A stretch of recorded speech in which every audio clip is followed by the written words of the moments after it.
Hey everybody, SonGoshuaku live here with my review for Dragon Ball Daima episodes 2 and 3.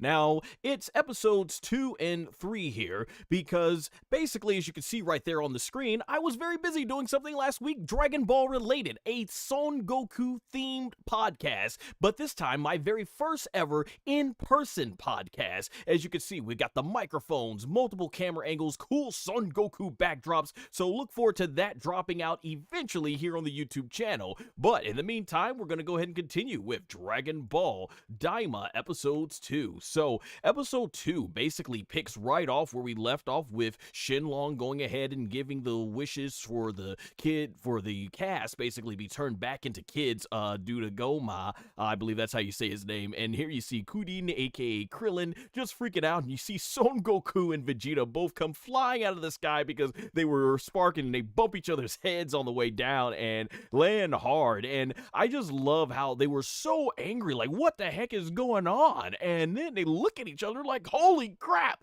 look at that right there. We have both been transformed back into kids, and I thought, man, that was hilarious. And you get to see, I think this is the first time we've ever seen Ox King as a kid in the series. There we go, Poor Oolong, Yamucha, aka Yancha. We even see Kibito, who we've always seen as being old, but now he's young, very young. And there's the East Kaioshin, of course, the Supreme Kai. First time we've ever seen Juhachigo Lazui, aka Android 18, as a kid. So this is most likely what she looked like before Dr. Gero, aka Dr. Gero, took her and her brother and kidnapped them away and turned them into the Jinsgo Negan, aka androids in the dub. And there you see Marin, of course, being reduced back to a baby. There's Piccolo. Now, interesting, for those of us who have watched the original Dragon Ball, Piccolo looks a lot older here, like he's a preteen. Doesn't look quite like the kid Piccolo that we first saw at the beginning of Dragon Ball. And there you see Son Goku just completely freaking out. And I want to really give praise to Masako Nozawa, the original Japanese voice actress for Son Goku, who actually recently, I think a few days ago, turned 88 years old. And I was very curious to see how her voice acting would handle here. She's 88, she's up there in age, and when you have an elderly voice, can you go back down to that very youthful sounding voice that you need in order to play a kid role? And man, she did it fantastic, absolute legend. So that was really great to hear that she still has it at this age in her life. Man, fantastic. So I'm gonna go ahead and talk about the intro here since this was revealed. Let me take a water break here.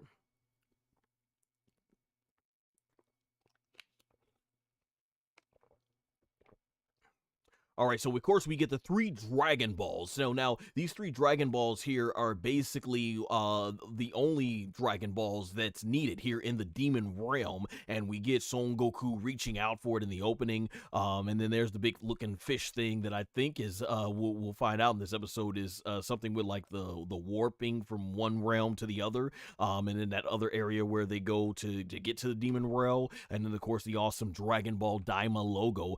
Man, I want to give shout out here. The background, I think it's Bun Sun Lee who does the art and background art. Man, fantastic work, because the backgrounds, I don't think I've ever enjoyed the background artwork as much in any other Dragon Ball series as I have Daima.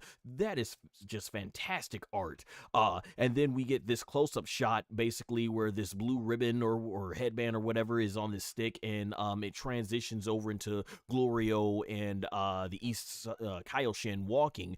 And then there you even see Pansy, who's going to be a character we're going to see soon with Son Goku. They do these cool water effects with Goku. Another look at Pansy, and we're seeing Bulma, aka Boom, and I think it's how you pronounce it in the Japanese version. I'm still trying to get these terms down and everything.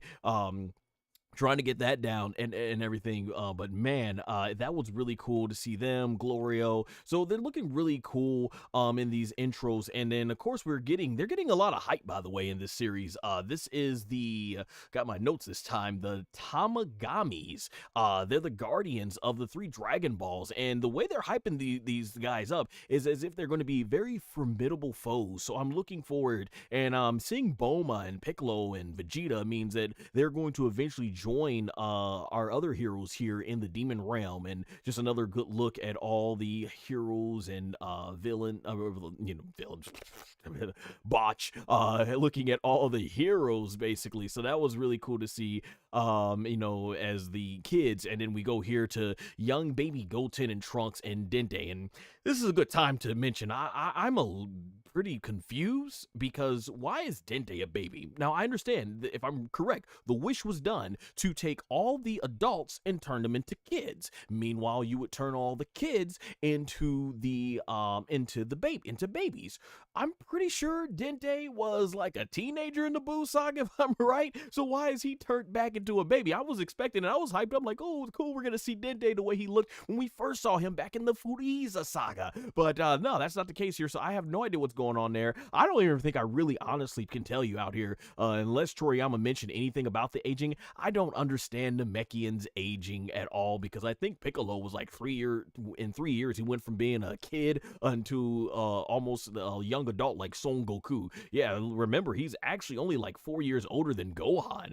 So I'm not sure how that all works. Of course, we get a look at our main villains and stuff. Gomeh, Dr. Rinsu, Degesu. We got Dabura, aka Dabura, in the back. And then we Abura, who I believe that is Dabura's father in the back. So interesting, it looks like Toriyama went the route of him being sort of fat, and Dabura is just like basically a specimen of a god in terms of how ripped and shredded he is, like a Greek god.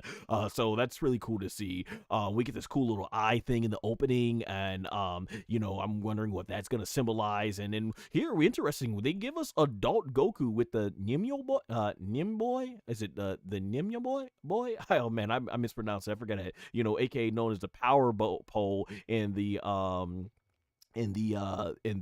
Funimation dub. But that was cool. And these feathers are really awesome, which plays a huge role in the ending. And we see Goku basically flying through the sky with all these spaceships for basically his allies. Goku right there is an adult in feathers. So really cool that they're teasing an adult Gohan, and I hope they go that route. GT didn't do that.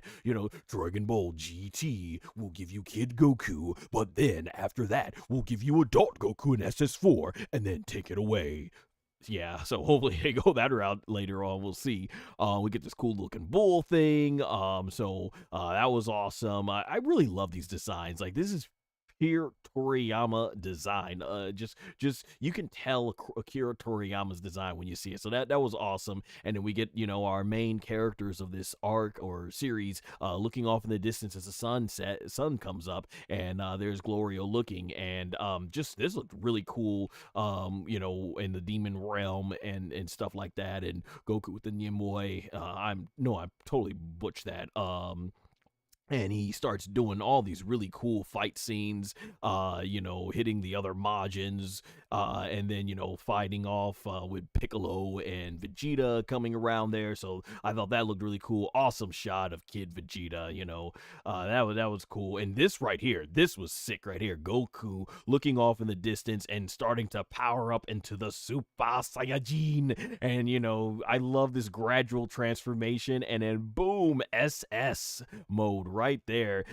This awesome shot of Pansy and Glorio, Piccolo and Vegeta powering up, and we even get Gomeh look like he's getting into action there. I really love this shot of showing all the siblings. So of course, Dr. Rinsu, Degesu, and the East Kaioshin, aka the Supreme Kai, all our siblings. That was really fantastic. We get SS, Goku, and Vegeta fighting around, and it looks like we're getting like our first little tease at them fighting the Tamagamis there, and you even get the close-up shot of the Dragon Ball in one of their stomachs. And yeah, like I said, I'm really looking forward, because they're hyping these guys up. And of course, it wouldn't be Dragon Ball unless you get Goku and Vegeta fighting each other out in SS mode, going at it in the Kid. I love it. Goku punching Vegeta in the gut, Vegeta punching Goku in the chin, and this really awesome CGI of Shenlong, aka Shenron, and then the whole way the stardust just blows out of him or whatever. That looked gorgeous. Like, man, give me this for some fireworks on the 4th of July. You know what I'm saying, man? This was so sick in the opening. SS Goku powering up the Kamehameha and the background, man. This was awesome. And the colors here, if you all remember, Dragon Ball Z Budokai 2, as it was called here in America, but in all the other parts of the world, it was called Dragon Ball Z 2, and then I believe in Japan, Dragon Ball Seito 2 or Ni. And these colors, the way the shading is, reminds me exactly of how that artwork looked. The one that has Kid Buu at the top, and it's got SS3 Goku and Vegeto's normal form and his SS Vegeto form. Really cool. And just the way the fire just burst out of Son Goku's hand here as he charges the Kamehameha up, and then the electricity starts going. I'm like, oh, the animation is just too good here. Loving it. And then Goku gets ready to fire the Kamehameha, and that close-up of the shot going right into his eye, and then the camera pans to the Kamehameha, and then boom, love the action frame shot right there like it's in the manga. Awesome stuff. And then the way the Kamehameha is coming out first person perspective to us, fantastic. And then it goes into this pink lighting, and just, man, we end up with the sun there in the demon realm. Fantastic stuff. And I really want to give just high praise to the animation staff. Of course, Akira Toriyama did the story and character designs, but Yoshitaka Yashima and Aya Komaki, if I said those names right, they're the series directors, of course. And then I'm trying to get these names right. Katsuyoshi Natsura did the character designs. Yuka Kakihara did the screenplay and series composition. We have Maya Katsai did the art directing, and of course, just, man, the animation supervisors is Nakao Yamoka and Take Ide, animation supervisors. Listen, I butchered that entire animation team's name, but hey, I believe in giving respect where respect is due. These animators are so talented, and you can tell they are just doing everything to make sure them and themselves and their staff is just on point with the animation. So huge props there. Take a break for some water here. Hey, Matthew, thank you for joining the chat. I'm going to be reading the comments a little bit later here.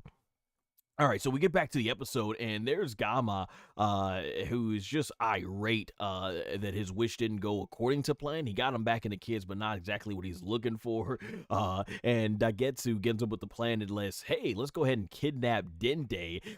We get our first look at Kid Mr. Popo. So that's what's been under that turban all this time, horns. And it's like, man, Mr. Popo could be a deadly force with that. And you got Dende sleeping there because he's a baby, and he's just ecstatic and everything. And right here, man, you get Degesu. He just takes Dende out of Mr. Popo's hand and then shoves Mr. Popo down. Like I said, if you follow Team 4-Star, Mr. Popo's made out in that series to be the god among gods, but here they treat him like Degetsu's treating him like a wimp.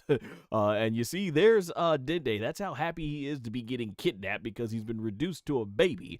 And then they take off to the demon realm. But what's interesting about this, and we see this in the series, or in this shot particular with Son Goten and Trunks, is that mentally they are still their current age, and they are able to realize that their bodies have been reduced to babies, but they have no control. Instead, their bodies is reacting on its own like babies, and I just didn't quite understand that. I would expect that if they are aware of who they are mentally, that they would try to walk and run, but they just can't, because the baby bodies that they have now won't allow them. So, but instead, it's like their body is reacting on its own as a baby, and mentally their body's doing what they don't want them to do. So, like, man, that's pretty crazy.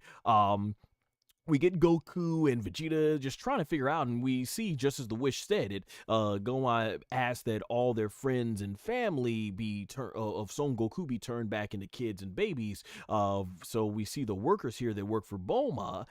They're not at all, basically, they're just shocked here, but they're all still in their adult form. So there you go. And then I love it. You have Mark Satan, aka Mr. Satan, basically as a kid, just hilarious. this. Fat Boo is a kid. I'm like, I'm not sure how that works. I don't, because Fat Boo, isn't he a fusion of the Dio Kaioshin, aka the ultimate supreme Kai? He never even was a baby. He was a fusion of them. So how he got reduced to a kid, I don't know. I don't understand how that's working, but it's cool to see Fat Boo as a kid, but he always act like a kid anyway. So there you go. What I did really love here though is you have Bulma, aka Boma, and she is basically just loving what she sees in the mirror, because of course she's trying to, as she gets to her middle age, she's trying to look younger and younger, and of course here she looks too young, but Chi-Chi is actually happy about how young she looks now. So they are completely neglecting the fact that they are now their bodies are now kids again for just how young they have gotten. So that was quite interesting. Man. And then I love it right here. Mark Satan, Mr. Satan, just basically walking, Vegeta and Piccolo like, we ain't got time for this fool, right?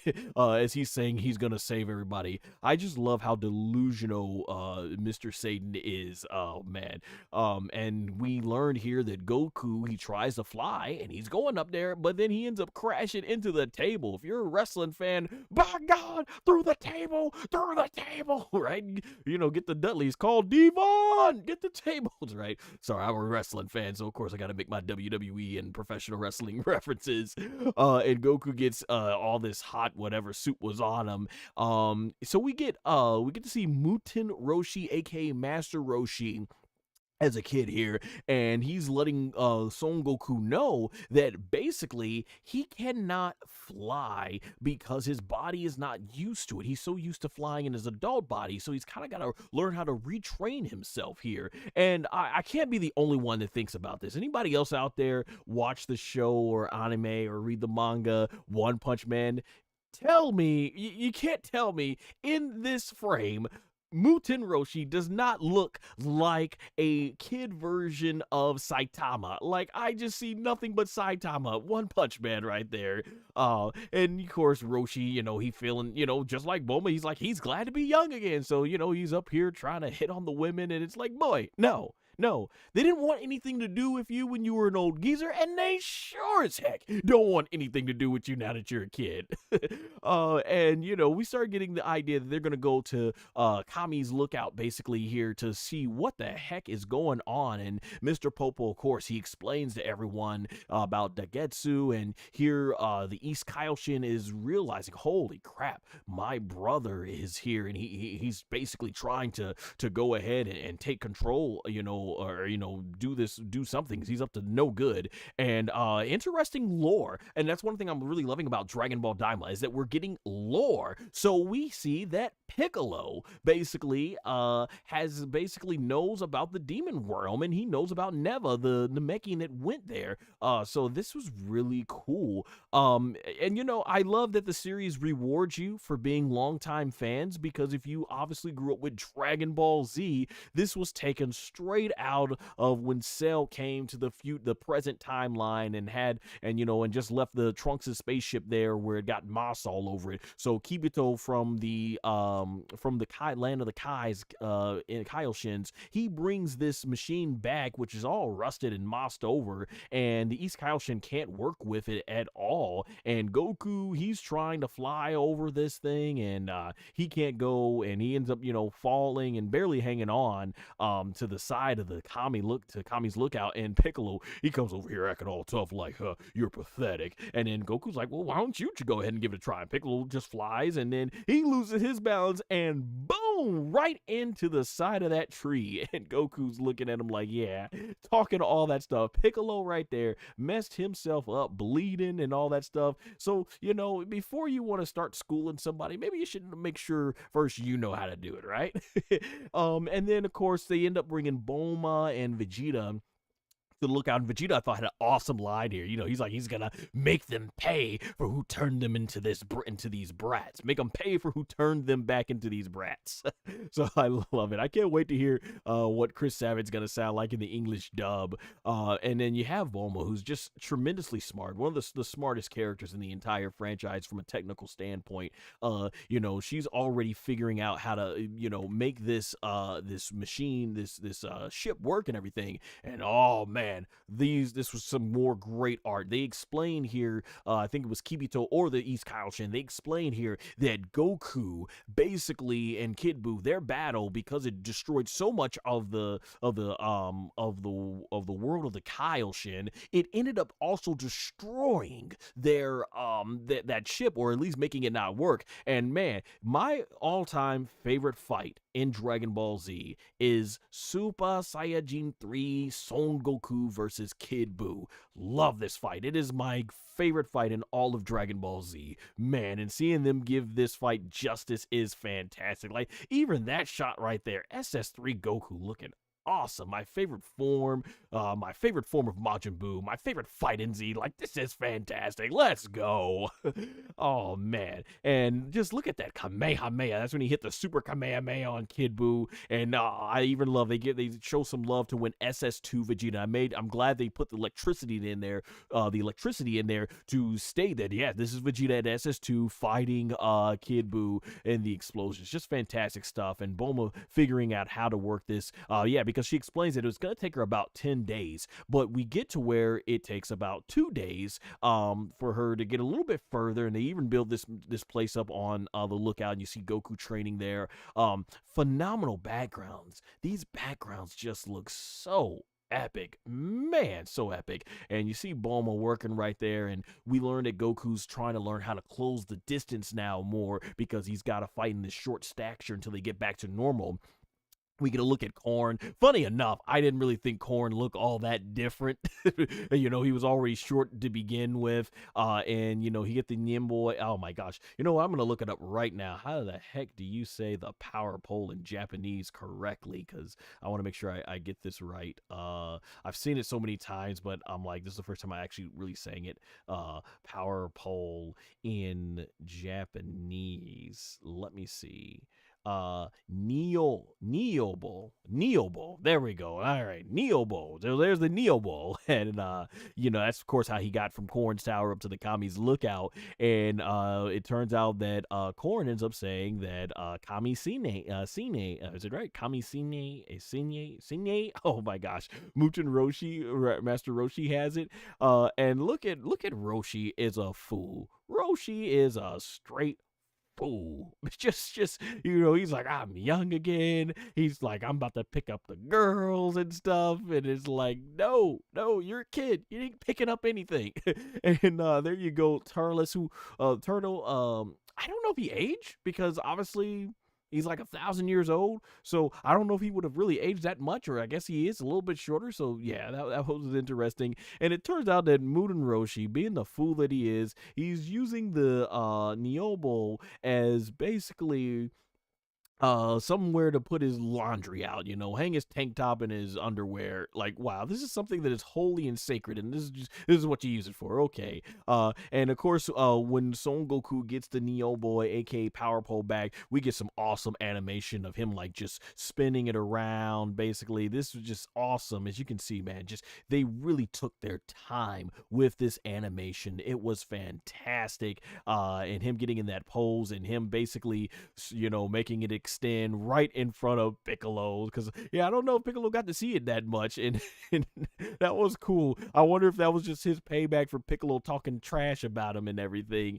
And this was really cool here. Once again, if you watch OG Dragon Ball, Bulma, she obviously is gonna know what the Neobo, aka Power Pole, is, looking at Son Goku. So this right here was just this shot right here was just a basic love letter to those who grew up watching OG Dragon Ball Ball, or people like myself who watched Z first but had to go back and watch OG Dragon Ball. And Vegeta still hasn't lost his appetite. Son Goku still haven't lost his appetite. So that was great to see. And I believe right here, this is when Glorio enters with his spaceship, and I love it right there. On business, on business. Son Goku ready to go, ready to fight. Piccolo ain't messing around. So I really love that aspect of it.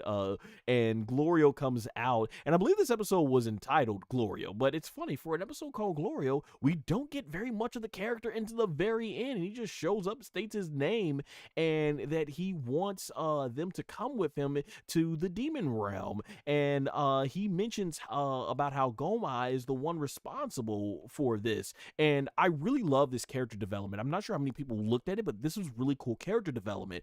East Kaioshin goes in and talks about how Gomeh is very dangerous because of the trickery and magic that he possesses, and Vegeta takes him very serious, because if you go back to the Majin Buu saga, Vegeta did not take this threat of Buu and Bibbidi and Bobbidi very serious at all. And I remember that once he finally got to fight Pui Pui, aka Kui, and Yakan and all that stuff, when they were going down Bobbidi's spaceship, you know, he thought this whole thing was a joke and that Majin Buu is in nothing.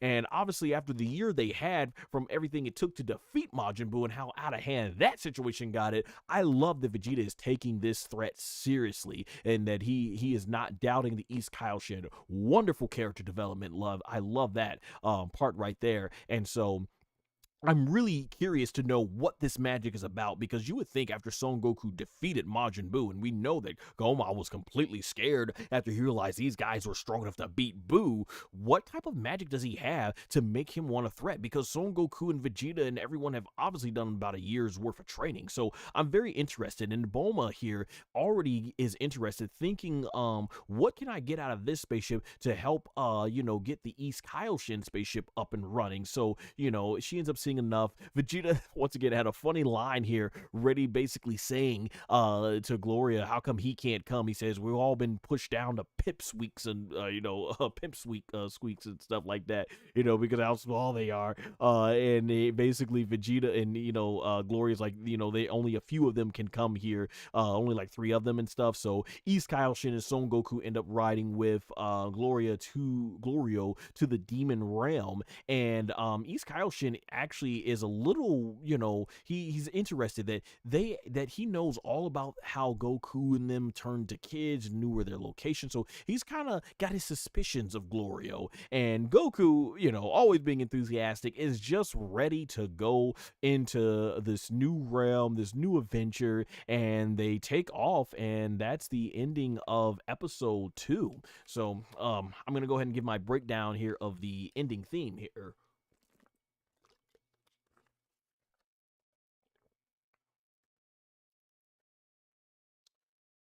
All right, and in case I didn't mention too, the opening theme song obviously was Jaka John, lyrics by Yukinojo Mori, music and performed by Zed slash is it Keen, aka CNK, and then the ending theme also performed by them, and the music's done by them. Well, it says lyrics are by AI, but music and performed, and I assume that's an artist named AI, not actual artificial intelligence. But yeah, the music in performances by Zed slash AI, and the ending theme song is Nakama. And so yeah, once again, like I said, gorgeous backdrops.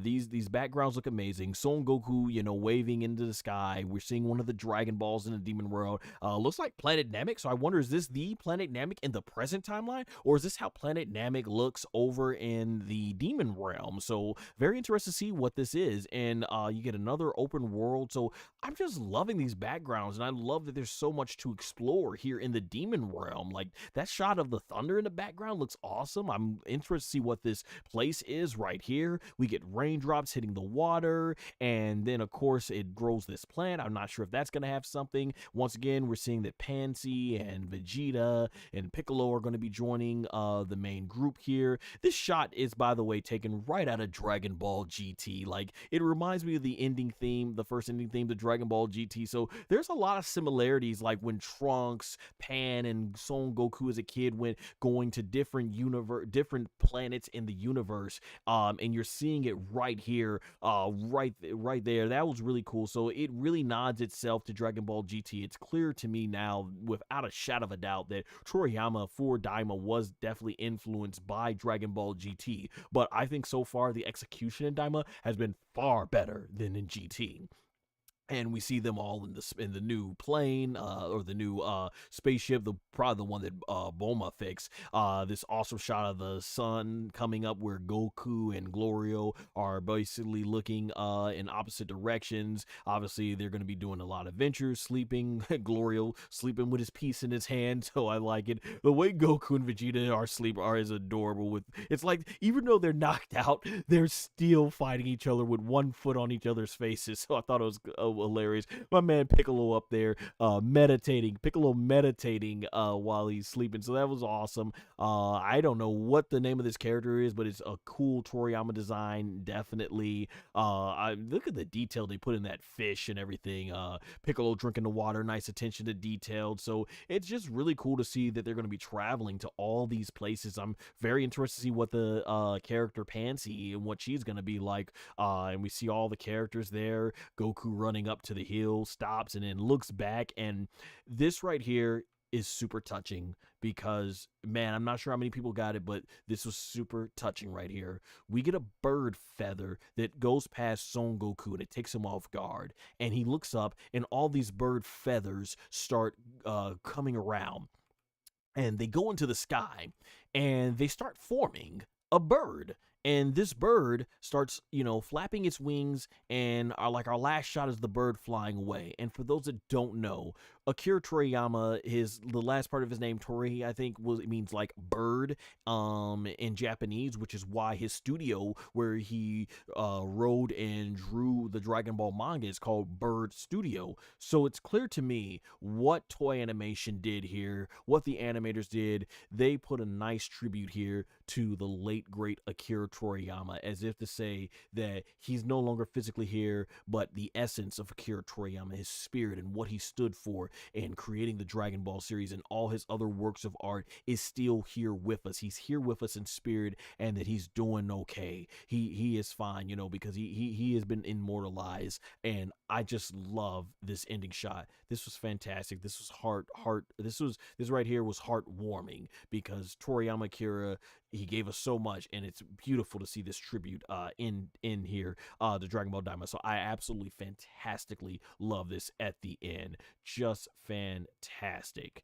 And then we get our next episode preview with Goku looking out, and he's going to be fighting this dragon thing. Once again, I guess this, you have it right there where it's this dinosaur. Once again, just really awesome Toriyama design, and these backgrounds, they are amazing. So that concludes episode 2 right there. And before we move on to episode 3, I'm going to start going through the chat here and seeing what we got here. So let me go ahead and read these comments that we were getting here.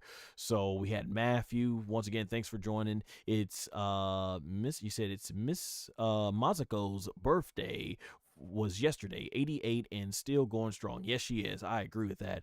Matthew also said, it gave me Look Who's Talking vibes and Goten and Trunks. Yeah, that was pretty good when it's like they could communicate via their mind. So that was awesome. Robert Brown, thanks for joining the chat. You say Lafayette, Indiana in the building. What's happening, brother? Hey, thank you for joining by. And Matthew also said, we also now understand why Bulma kept using the Dragon Balls to be younger in Super in the later movies. Fantastic. Yes, being that Dragon Ball Daima takes place 1 year after Dragon Ball Super. 1 year after the defeat of Kid Buu, but 4 years before Super, it starts making sense now. Like, yeah, this is probably the genesis. She realized, oh man, what happens, even when she gets her adult body back, now, she can make herself look younger. So yeah, great find, Matthew. Let's see what else he says here. I was about to say Kid Roshi looks like Kid Saitama. I knew it. I wasn't the only one. I knew I wasn't the only one. There's probably a lot of you out there that felt that too. Yeah, he does. He looks like Saitama. Robert says Super Saiyan 3 Goku versus Kid Buu was great, but Goku versus Frieza first time around was 10 times better. Hey, you get no argument out of me. If you like Goku versus Frieza's first fight, it is one of the all-time greatest battles in all of Dragon Ball. It changed the landscape of Dragon Ball. It's a fight that even if you're not a Dragon Ball fan, you know of that fight. So Goku versus Kid Buu was my favorite just because those guys they went at it. Goku and Frieza, they had really great moments and I enjoyed the fight, but man, just as an all-out brawl, Goku and Kid Buu back and forth, man. But hey, that's a really great choice. Goku Frieza, all-time great battle. And then lastly, Matthew says, love the animation when Goku and with Goku and the Power Pole. Yeah, it was fantastic. The animators just going all out, taking some awesome things on there and everything. Some awesome, amazing effort in the animation. So yeah, that was absolutely fantastic.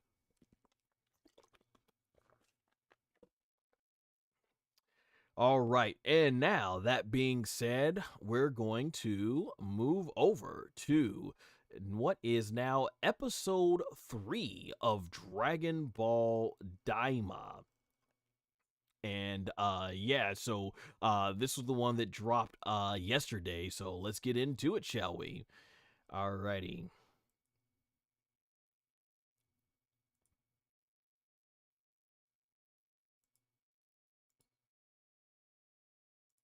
Making sure we got it here. Okay, so here we are, I believe. Yeah, there we go.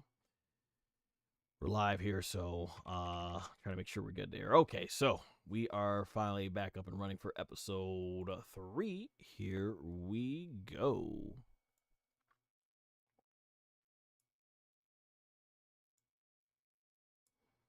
All right, so episode 3 kicks right off with the Glorio and the East Kaioshin and Son Goku leaving Earth very quickly, and Glorio explaining about how they're going to be going into the part of the demon world and how you got to go through like a lot of several different hoops just to get there.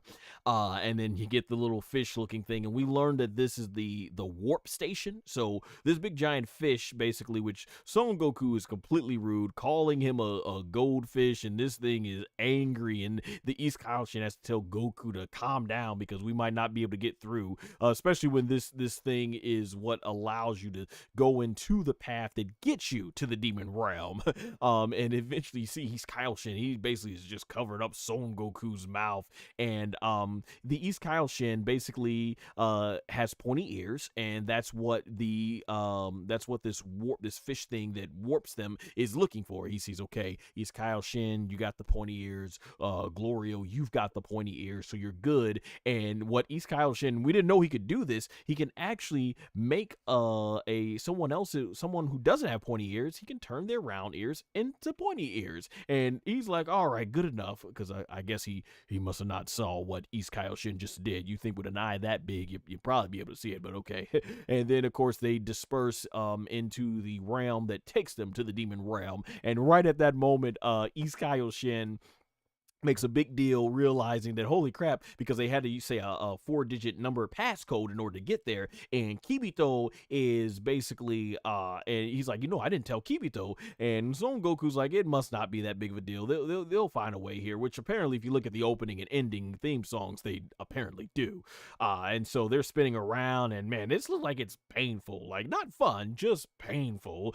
And you see how dizzy Son Goku is right there. And then from there, so they end up going through basically going in through this whole place. Like I said, it looks like the River of Time, I think is what it was called, at least in the Funimation dub, when Trunks was traveling to the present timeline from the future, and they end up going into that part where they get directed. And here we actually learn the demon world is broken up into 3 parts, or into 3 different worlds. And there, I think there's the first world, the second world, which are kind of prohibited, forbidden, I think, for only certain people to enter. And this is where the fish basically lets them into the third world, which is where they're going in terms of the demon realm, and they end up spinning right back to where they are. Once again, these backgrounds look phenomenal, amazing, and then we get that awesome dragon that was in the previous one. we're getting volcanoes, and Son Goku is like amazed. Like that's me. I'm amazed too, just seeing the artwork and the attention to detail that went into these backgrounds. And then we get this place right here, which we learned from the East Kaioshin, is a place that locks off the demon world, so you can't go in there. Only special people with certain privileges are able to get there. So that was cool to hear basically this being explained. The East Kaioshin even wonders what Glorio does, I think, for like a living and everything. And Glorio's like, I do things here and there. And East Kaioshin is getting very, very suspicious of Glorio at this point. We get this cool statue of Dabura, aka Dabura, who was, of course, the former Demon King before Fat Boo turned him into a cookie and ate him. It's so cool seeing Dabura do this type of pose. He didn't do that at all in the Majin Buu arc. Like, this is the type of stuff he did in the filler, where they turned him into a ghost because he would be because he would enjoy going to hell too much. So Imadaio, aka King Yema, to basically punish him by sending him to heaven, because that would be torture for him. So that was really cool to see, and everything. Once again, awesome backgrounds, and you just see Son Goku getting super excited, and he wants to feel what the air is like here in the demon realm. And it's very heavy, and it's hard for him to move as he's trying to train and see how he fights in this atmosphere. And then we get here what I call our first jabronis. The jabronis, you always gotta establish a pecking order where some weak characters are gonna try and step to Son Goku and get owned, right? That's how we do the things in Dragon Ball. And they're trying to look intimidating. We get our first look at our eye catcher here, I think, because I don't think it was in episode 2. So just awesome animation of the Neo Bowl and aka Power Pole with Son Goku, spinning it around. Awesome shot with the hand in the foreground, and then Dragon Ball Daima appears. And then our next one, not as flashy, but just really great artwork all around, especially in the background. Goku jumping off this log, and you see Pansies right there, and Dragon Ball Daima. So that was cool. So these jabronis basically start shooting these arrows, and I really love the animation here. It was very slowed down, and Glorio, my man Glorio, jumps into action. Oh gosh, we're live here. Jumps into action, and man, he is fast. The animation was going really quick, so he's used to this atmosphere, and man, he's just going really quick, doing backflips. They zoom into his gun, takes it out, and he just starts a boom, boom, boom, boom, and man, makes short work of these jabronis. They go off running, and he puts his gun up calmly and says they were just a bunch of bandits. And Son Goku starts mentioning how it's dangerous here, and they hop back in the spaceship. Goku makes a very crude remark saying that the atmosphere is so heavy here, and it smells so heavy here or whatever, that he bet he could go ahead and fart and no one would be able to tell. And East Kaioshin is just like, Goku, nah, we ain't doing this, brah. We ain't doing this. Oh, man. And just once again, these backgrounds look amazing. Let me get a sip of water here.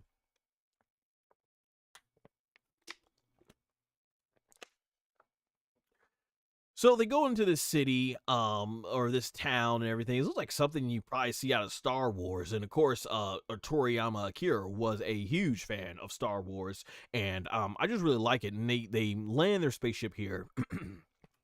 And Son Goku's amazed. And like I said, these backgrounds look gorgeous. The animation's fantastic. But clearly we see they are not welcome here. These demons are giving them all kinds of stank eye.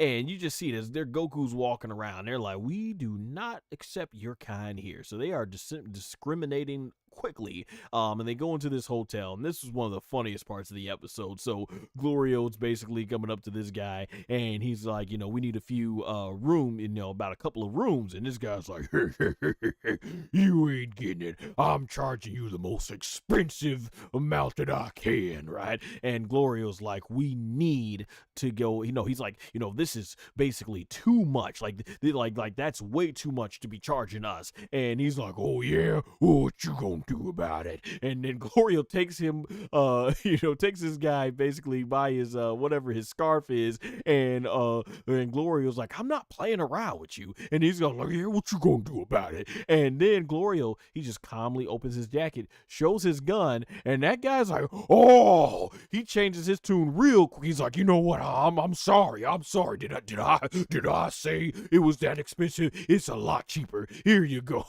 And he is quick to give his keys to him, and Glorio takes it, and that guy's like, he realized he just got punked out, and Glorio's like, okay, we'll go ahead and take those rooms upstairs and everything. And Son Goku, man, he is like, I'm hungry still, even though I just ate. He's got a big appetite now, even though he's smaller. And Glorio asks, and the guy, he ain't being disrespectful anymore. He ends up going about like, oh hey, yeah, there's some hamburgers or something along the side.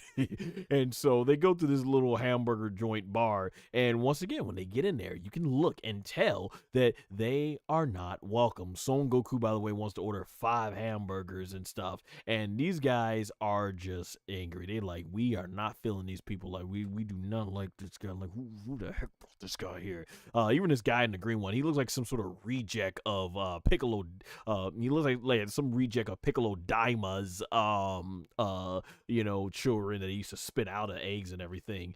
And so Son Goku, he's enjoying the demon realm burgers. He wonders what they're made out of, and Gloria's like, you wouldn't want to know. And this guy gets offended, so I'm assuming they must make them out of demons, right? It's the demon world. So anyway, this is where we get to the action.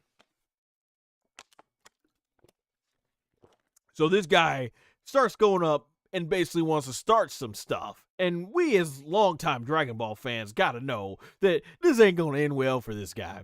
And this wolf boy, he starts stepping up to them. So he's trying to start some stuff. Now these guys, they can't just mind their own business. They gotta get all in their faces. And Goku, he ain't caring. He just wanted that burger. He eating that burger good. And the guy slams his fist on the table, knocks Goku's burger out. And you see it go flying. And Glorio's like, nah, we ain't taking this crap. We just here to eat and go about our business. So he takes like some orange juice or whatever and slaps it into this dude's face. And the guy, he starts going for the punch. And my man Glorio, look at that, with his 2 fingers, takes this guy by the thumb, snaps it, and breaks this dude's arm in the back.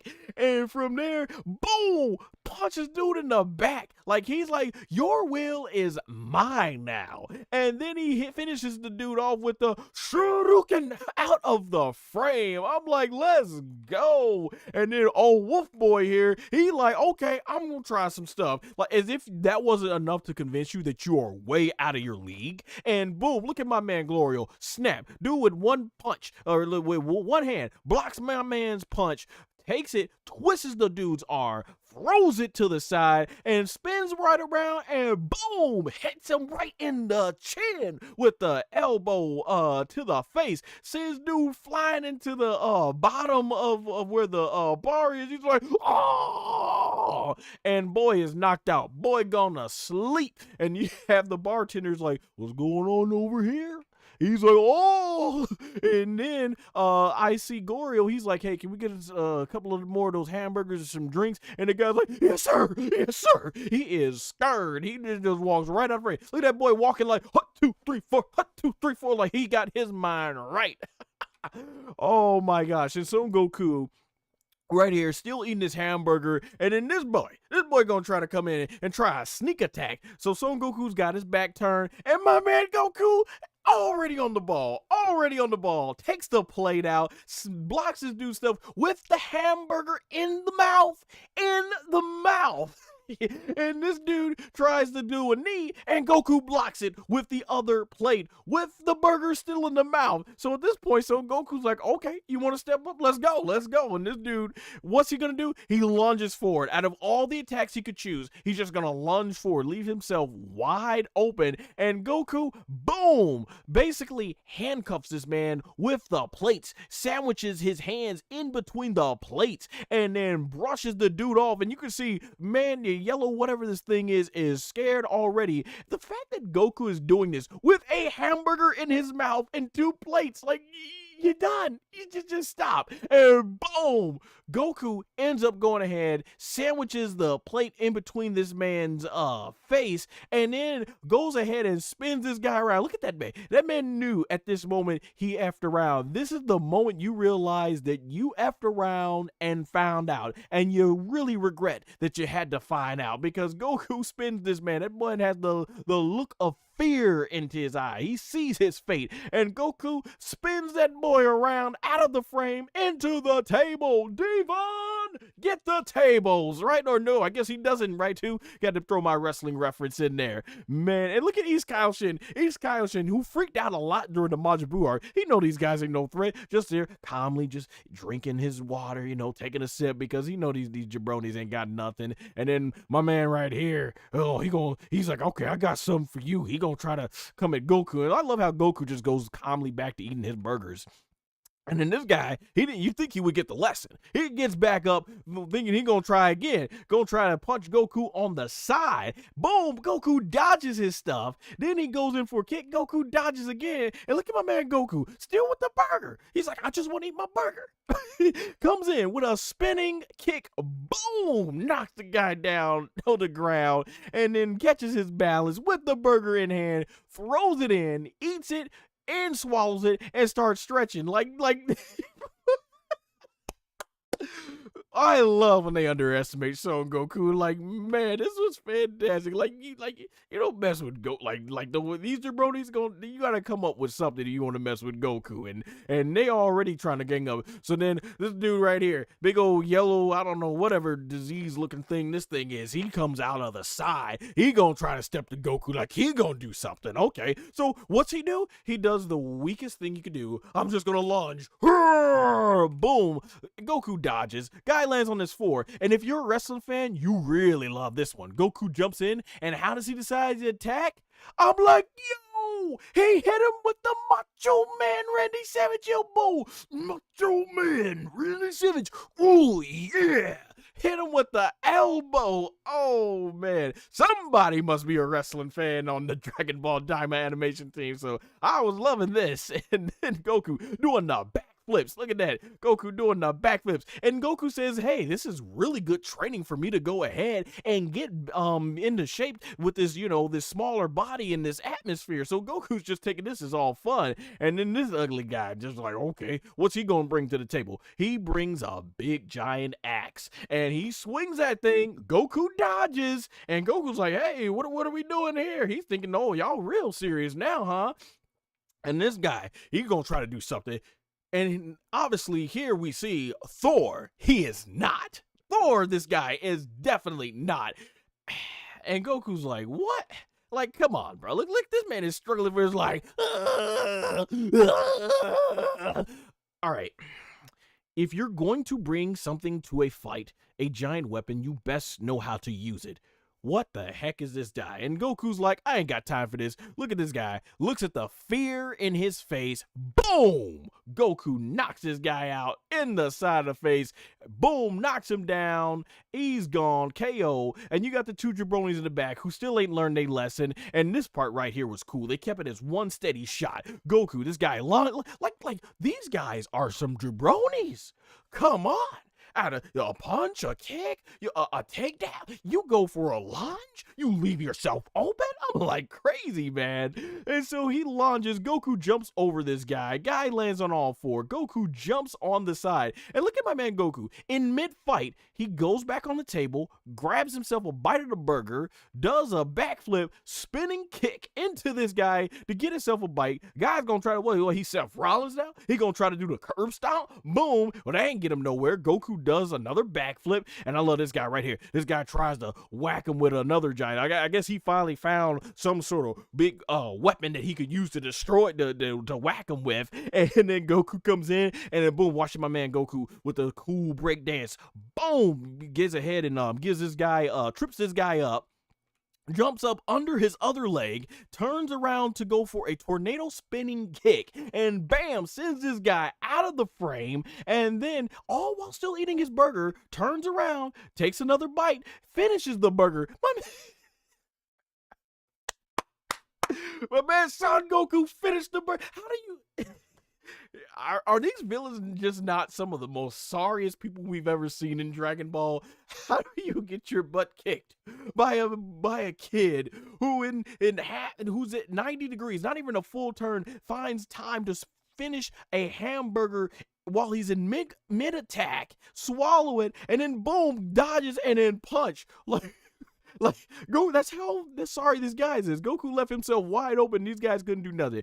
Punches a guy right in the face, but Goku just starts going ham. Boom, with a was that, a left, another right. Boom, just messed that guy up. 3 hits, and the guy, you can see his head's like, I give. If that's tapping out, in the air. He is done. And then this guy want some of Goku. Goku's like, okay, let's go. Boom, puts that foot back. Boom, kick into the chin, and that guy is done. Goku just all over these guys, comes back for this one, and then the guy's like, that's all he could do is boom, right in the face, and that guy is sent flying. Goku goes to the ground, all of them laid out, all of them, because they didn't know how to stand back and be themselves, mind their own business. As the legendary Mike Goldberg would say in UFC, it is all over just like that.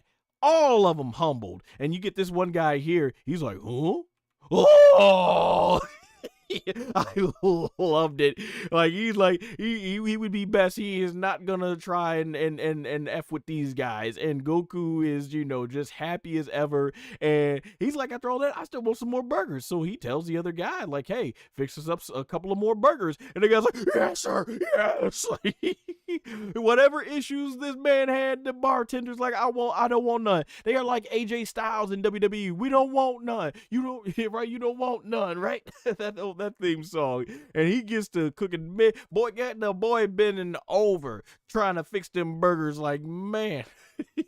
This was great. This was just fantastic. And Goku's looking like, huh? He's that scared? And he's like, because he realized they got these guys in the palm of their hands. And you even get the shot outside where these guys are running for their lives, like they have been sent packing. And we get an adorable shot there of Goku and the East Kaioshin sleeping, and these guys are claiming that, hey, they won't see the last of us, and we'll find out what happened later on. So it's the morning here, and they wake up. Glorio comes to pick up East Kaioshin and Son Goku, and right as they get to where they parked their ship, Glorio's like, I can't believe it, it's gone. And the East Kaioshin's like, I can't believe it, it's gone too. And we get a zoom in, and there was no subtitles on the Crunchyroll, so I don't know what it exactly says there, right there, or even if that is probably, I don't even think, yeah, that's not even probably Japanese. It's probably just some sort of demon language or whatever. So I'm not sure. So anybody in the comment section, or if you watch this on demand,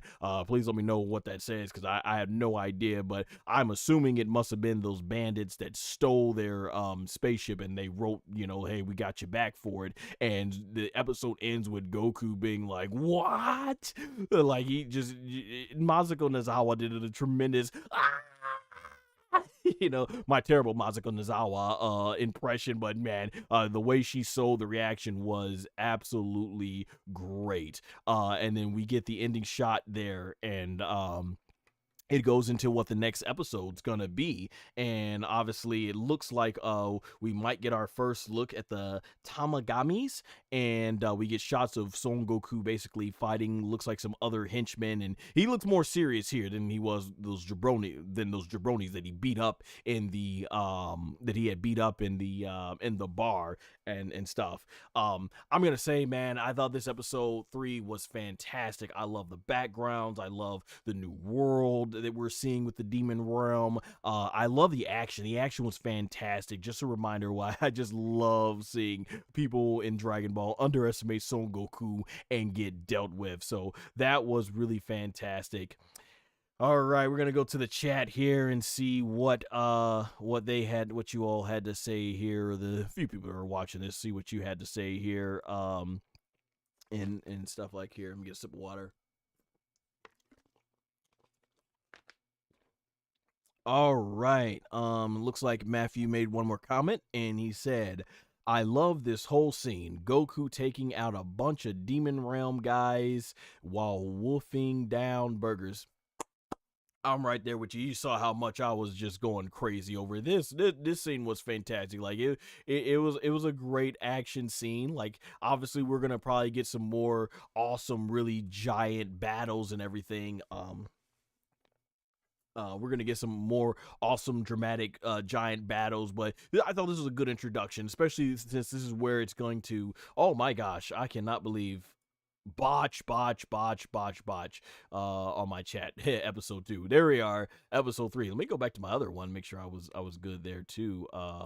Okay, yeah, I was okay. So for the chat, yeah, there we go. I had to take episode 2 out in the title, so episode 3 this is. But yeah, that was fantastic. That was a really good introduction to the fight scenes. The choreography was phenomenal. I really love it. It was entertaining, and it just, once again, Akira Toriyama is a master of action and comedy, and that's what it is. God rest his soul, Akira Toriyama. He left us some amazing works here, and even now Dragon Ball Daima. So I thought this was fantastic. I'm really loving the direction of Dragon Ball Daima. 3 episodes in. These are going to be the 3 episodes that are actually coming to America in English, the English dub, that is, in theaters. So I'm looking forward to see the English cast, especially with Stephanie Nadali coming back. Can't wait to see what she's gonna have to how she performs and everything in this. So it's gonna be a fun time, definitely. And that being said, I hope you enjoyed this stream. You can watch more Dragon Ball content right there on the screen, and you can follow me on my social media links, which are in the description and pinned comment below. Until episode 4, take care.